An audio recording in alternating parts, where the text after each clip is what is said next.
예수께서 다시 바닷가에서 가르치시니 큰 무리가 모여들거늘 예수께서 바다에 떠 있는 배에 올라 앉으시고 온 무리는 바닷가 육지에 있더라.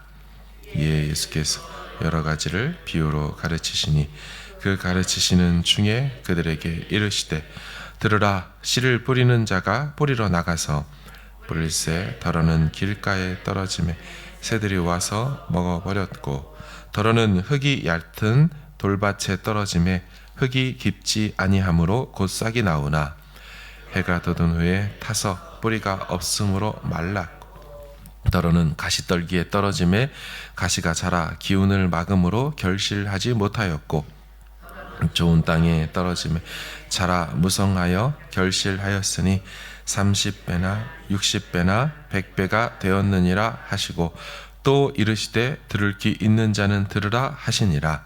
예수께서 홀로 계실 때에 함께한 사람들이 12 제자와 더불어 그 비유들에 대하여 물으니 이르시되 하나님 나라의 비밀을 너희에게는 주었으나 외인에게는 모든 것을 비유로 하나니 이는 그들로 보기는 보아도 알지 못하며 듣기는 들어도 깨닫지 못하게 하여 돌이켜 죄 사함을 얻지 못하게 하려 함이라 하시고. 아멘.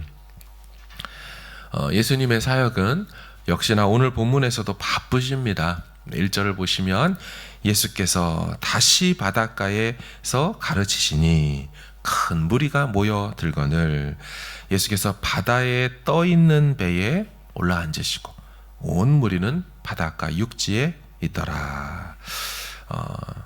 산에 오르셔서 말씀 전하시고 제자들 부르시고 어제는 집에 들어가셔서 죽게 하시고 가르치는 사역하시고 오늘은 다시 또 바닷가로 나가서 가르치는 사역을 하십니다.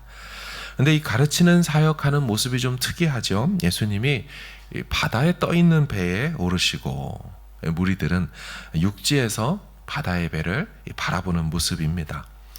이는 예수님께 몰려든 무리가 더 커졌음을 의미하는 장면이죠. 너무나도 사람들이 많기에 바다를 무대로 사용하신 것이고 바다에서 육지로 불어오는 바람을 이용하여서 바닷바람 마이크를 사용하신 것입니다. 그리고 잘 보시면 예수님은 이제 앉아서 가르쳤다라고 되어 있죠. 전형적인 랍비의 가르치는 모습이자 장기간에 걸쳐 가르치는 사역을 했음을 알 수가 있습니다.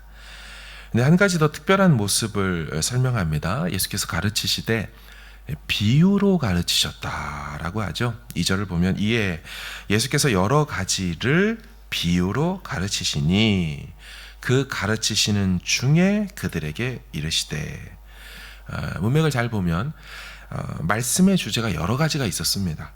근데 그것들을 비유라는 방법을 통하여 가르치셨다는 것이고 오늘 본문에 기록된 이 씨 뿌리는 자의 비유는 그 수많은 가르치는 주제, 비유로 가르치는 주제 중에 한 가지를 마가가 택해서 여기에 기록해뒀다 이런 말씀을 하는 겁니다.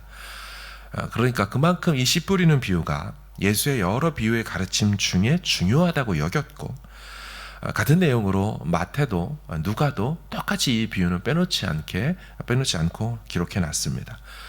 조금씩 표현들은 다 다르지만 결국 같은 말씀인데요. 아시는 것처럼 씨 뿌리는 자가 밭에 씨를 뿌렸다는 것입니다. 그런데 그 씨가 4종류의 밭에 땅에 떨어졌다는 것이죠. 아시는 것처럼 길가에 떨어짐에 새들이 와서 먹어버렸다. 결론은 열매를 맺지 못한 겁니다. 더러는 흙이 얕은 돌밭에 떨어짐에 흙이 깊지 않아 해가 돋은 후 뿌리가 말랐고 역시나 열매 맺지 못했다는 거죠. 더러는 가시떨기에 떨어짐에 가시가 자라 기운을 막아 결실하지 못하였고 열매가 없습니다. 더러는 좋은 땅에 떨어짐에 자라 무성하게 결실하였으니 30배, 60배, 100배 다른 성경엔 100배, 60배, 30배 이렇게 열매를 맺습니다. 이 같은 씨 뿌리는 이 비유는요, 당시 농사법에 대한 좀 이해가 필요하죠. 당시의 농부들은 우리나라의 한국처럼 모내기라는 방식을 통하여 논과 밭을 일구지 않았죠. 우리가 아는 이 모내기는 뭡니까? 모판이라는 게 따로 존재해서 거기에 씨를 뿌려 자라게 된 모를 논과 밭에 이제 옮겨 심는 방식이죠. 비록 이 모를 다시 옮겨 심어야 하는 수고가 들지만 여기서 미리 자라나게 했기 때문에 이 모의 정착률이 높아 결실률이 좋습니다. 하지만 이 이스라엘의 농사법은 직파법이라고 하죠. 그냥 땅에 직접 파종하는 방식, 땅에 씨를 흩어 뿌리는 방식입니다. 그러다 보니 어쩔 수 없지만 자연스럽게 일어나는 현상이 바로 이 같은 모습, 길가에도 떨어질 수 있고요, 돌밭에도 떨어질 수 있고, 흩어 뿌리니까 가시떨기에도 씨가 들어갈 수 있습니다. 이런 일이 일어날 것을 농부가 모르지 않았다는 것입니다. 농사법 자체가 직파법이기 때문에 늘상 있는 일입니다. 자, 그러면 이렇게 농사했을 때 어떤 씨가 자라고 무성하여 결실을 하게 된다는 겁니까? 좋은 땅에 떨어진 씨만 결국 그렇게 된다는 거죠. 예수님은 여기까지 이렇게 가르치시고는 마지막에 한마디 더 하셨죠. 이것까지도 가르침의 내용입니다. 9절 또 이르시되 들을 귀 있는 자는 들으라 하시니라. 무슨 뜻입니까? 알아듣는 사람만 알아들어라 라는 뜻이죠. 다시 말하면 못 알아듣는 사람은 못 알아들을 것이다 라는 거죠. 오늘 본문 이 마가복음이든 마태복음이든 누가복음이든이죠. 이 똑같이 나오는 이 씨 뿌리는 비유 다음에 따로 이것의 의도를 설명해 주는 후수라는 내용이 모든 세 가지 공간복음에 다 기록이 되어 있습니다. 자, 오늘 본문인 마가복음에서도 예수님이 비유의 의미와 의도를 설명해 주죠. 자, 10절 이하인데요.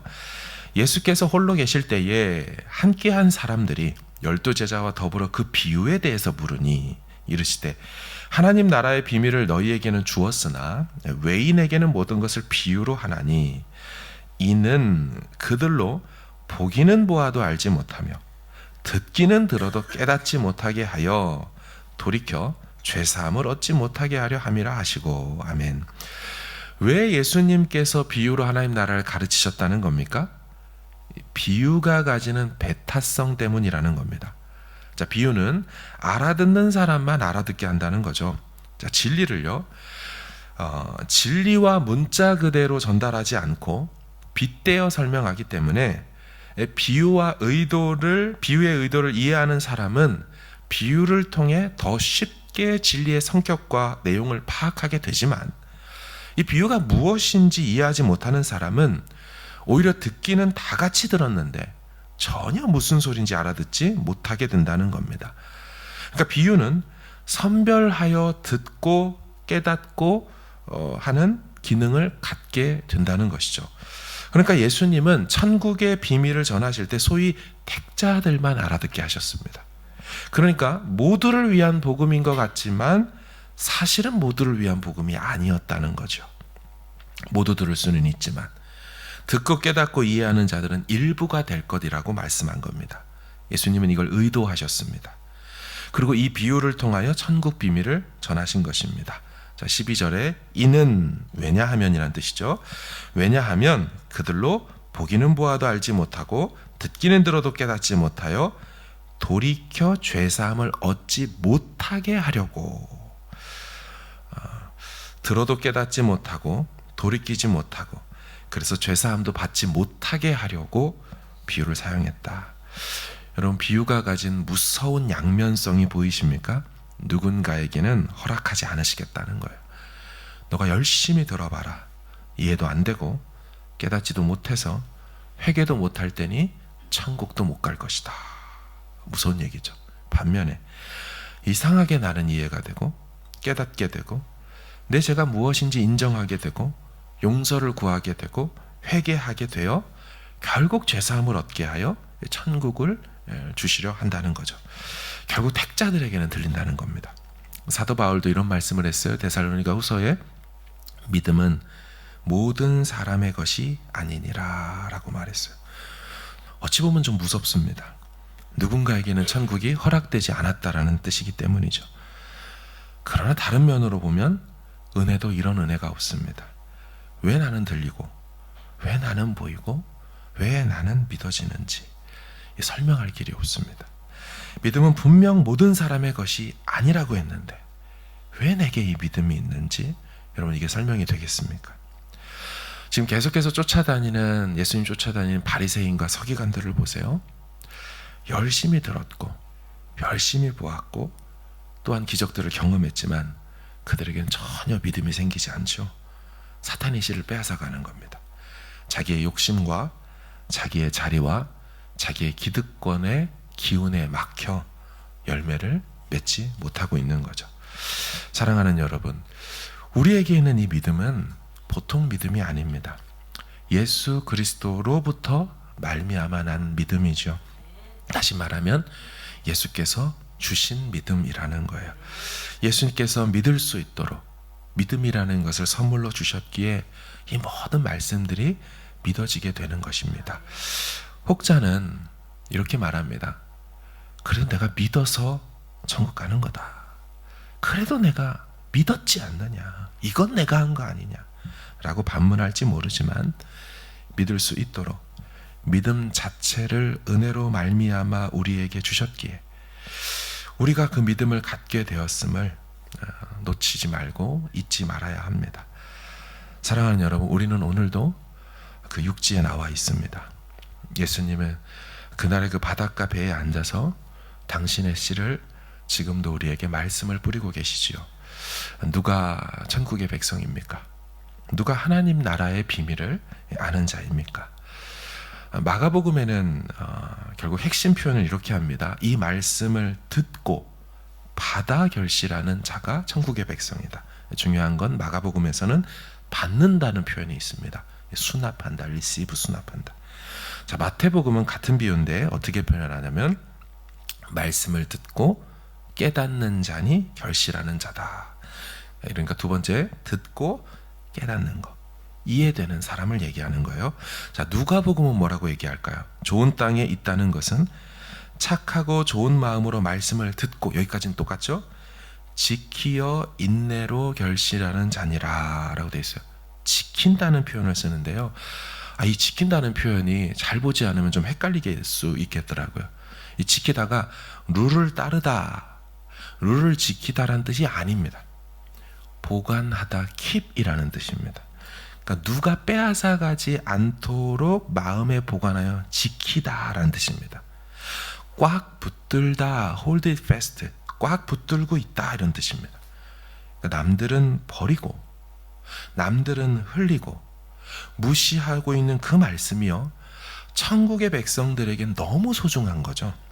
간직하고 싶은 거고 꽉 붙들고 놓고 싶어 하지 않는다는 겁니다. 이런 사람이 천국의 백성이라는 거죠. 바로 말씀을 사랑한다는 표현으로 바꿔 표현할 수 있을 겁니다. 말씀이신 예수님을 사랑한다는 표현이겠죠. 말씀을 사랑하고 말씀이신 예수님을 더욱 사랑하는, 그래서 그분을 마음에, 그분의 말씀을 우리 마음에 꼭 간직하며 너무 귀한 이 생명의 말씀, 우리 주 예수 그리스도, 이렇게 살아갈 수 있는 천국의 백성들 다 되시기를 주님의 이름으로 축원합니다.